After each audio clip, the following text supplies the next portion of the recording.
Hi, I am Abiola Adedokun, your instructor.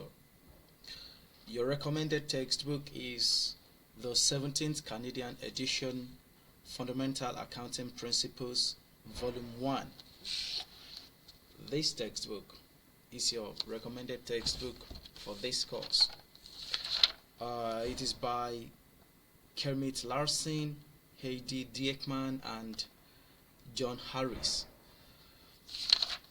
The content, Chapter 1, Accounting in Business 1, Analyzing and Recording Transactions, Adjusting Accounts for Financial Statements, Completing the Accounting Cycle and Classifying Accounts, Accounting for Merchandising Activities, Inventory Costing and Valuation, Internal Control and Cash, Receivables, Property, Plant and Equipment, and Intangibles, Payroll Liabilities, Accounting Information Systems, Financial Statement Information, and the appendix that you have, Appendix 1, Payroll Liabilities, Appendix 2 is Accounting Information Systems, Appendix 3 is Financial Statements, and 4, Chart of Accounts. This textbook, Volume 1, is what we are using for this course, and I'm your instructor. Once again, I am Abiola. The first topic, accounting in business. Your learning objectives, you have series of objectives. You have 8 objectives. We'll be looking at 5 of them in this first material in lecture 1. That's to describe the purpose and importance of accounting, describe forms of business organization, identify users and uses of and opportunities in accounting, identify and explain why ethics and social responsibility are crucial to accounting, and identify, explain, and apply accounting principles. These are the 5 learning objectives for the first lecture. What is accounting? Accounting is an information system that identifies, measures, records, and communicates information that has relevance and is a faithful representation of an organization's economic activities. So you have to look at economic activities.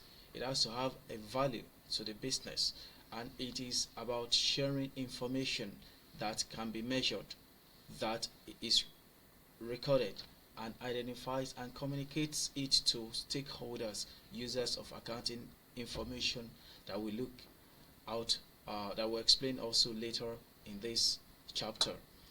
Its objective is to help people make better decisions. Different people use the accounting information for different decisions. We'll also look at this, who uses it and for what. There is difference between accounting and record keeping. So record keeping is the part of accounting that involves recording of daily transactions electronically and manually, while accounting involves the record keeping process but is much more. It analyzes, interprets all the information collected by a bookkeeper and generates financial statements. So that means bookkeeping or record keeping is a part of accounting. Bookkeeping is an integral part of accounting. Accounting involves bookkeeping, interpretation of the information, recording of the information, classifying the information, and interpreting the information for users, for them to make their decisions. So why bookkeepers record data? Accountants turn the data into insights, what you can use to make decisions. That's what accountants do. So record keeping is a part of accounting. Forms of organization. We have the sole proprietorship, partnership, and corporations. So a sole proprietorship business is a one-man business. One owner, one show, one owner who owns, controls, manages, funds, does many things, takes decisions for the business. It has a separate entity for accounting purposes, but not a separate legal entity. So the business exists, has its business existence, so that means it has business entity, but it is not recognized as a legal entity, which means the owner of a sole proprietorship is the one that represents the business. There is no separation between the legality of the owner and the business. There is no separation. So the business does not stand as a legal being on its own. The owner has unlimited liability, there is a limited life, and the owner taxed on profit as self-employed. The business is not taxed. The owner is taxed from the profit of the business, because the business is not recognized as a legal entity, so it doesn't pay company tax. The owner rather pays tax from the profit of the business. Partnership has two or more owners, separate entity for accounting purposes, which means the business has its existence. It has its business existence, but not legal existence. It has business existence because it has to prepare financial statements. So for accounting purposes, the partnership business has its existence, but not legal existence. So for preparation of accounting, for the name of the business, there must be an existence. For the accounting purposes, there must be an existence for the partnership, but not a legal existence, which means there is no tax on profits, there is limited life, and there is unlimited liability on the part of the owners, two or more owners in this case. So the difference between a partnership and a sole trader is that a partnership is owned by two or more persons. A sole trader is owned by one person. One general similarity is that they are both unincorporated entities. They both have unlimited liability. The owners both have unlimited liabilities, and they have limited life, and the owners are the ones who pay tax. The businesses do not pay company tax because they do not have separate legal entities. But as I said, the difference is that partnership has two or more people as owners. Sole trader has one person as owner. The third form of business is corporations. This has one or more owners. There is separate entity for accounting purposes, and there is separate entity for legal. The business owners are different from the business. The business owners have their entities, legal entities. The business also has its legal entities. So the business is separated from the owners in terms of legality, unlike sole proprietorship and partnership. A corporation has a separate legal entity. The law recognizes a corporation as an existing entity on its own.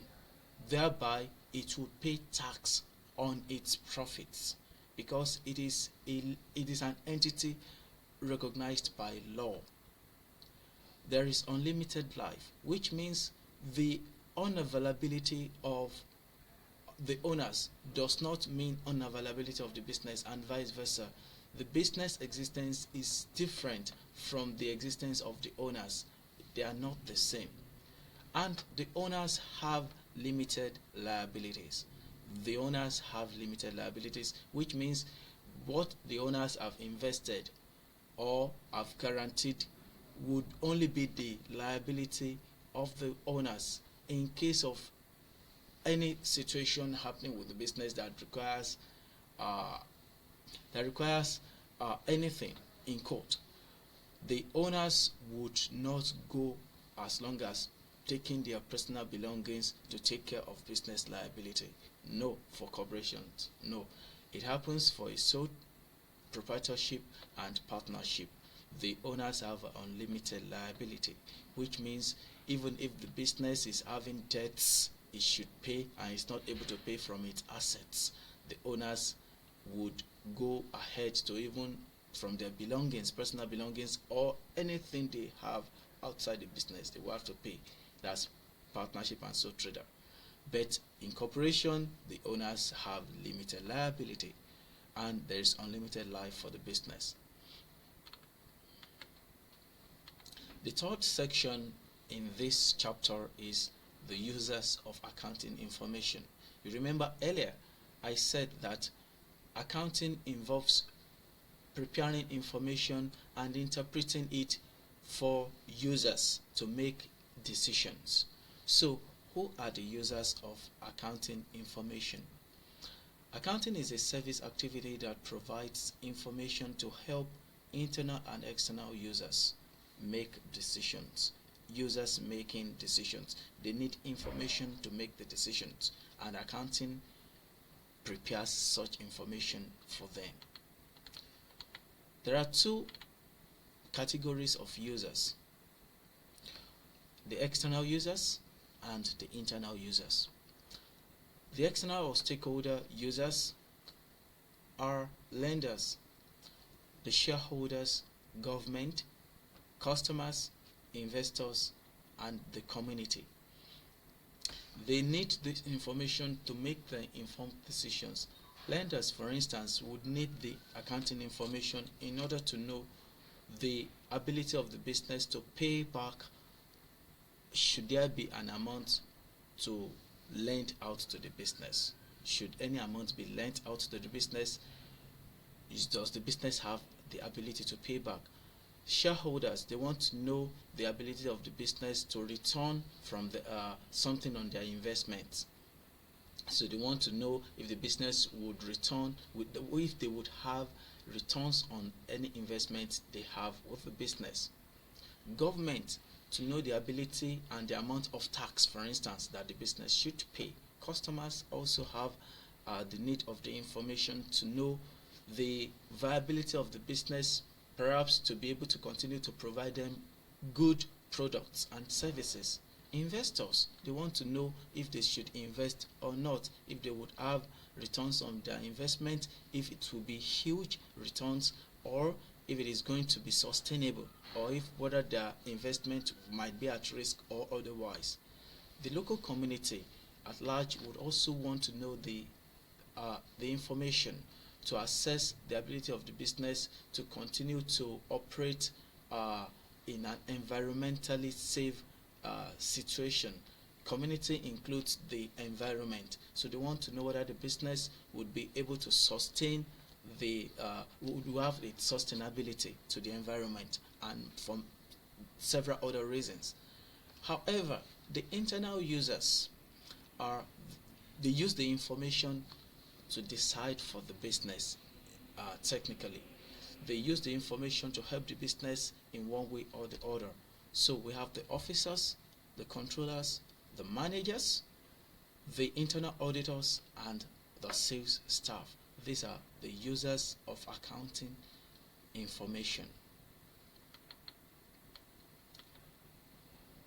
As have been explained, they involve the external users are lenders, shareholders, governments, consumer groups, the external auditors, and customers. This list is not exhaustive. There are other external users, including the pressure groups. There are other users, but these are common external users of business financial information. Then for external reporting, reports for external users are usually in the form of financial statements. The information in the statements needs to be relevant and faithfully represented. What do we mean by relevant and faithfully represented? We're talking about the ability of the information to show truth and fairness in truth and fairness, such that decisions made would not be misleading, or such that the decisions made would be optimum, such that the decision made is not window dressed or is not done from a window dressed account. What do we mean by window dressing?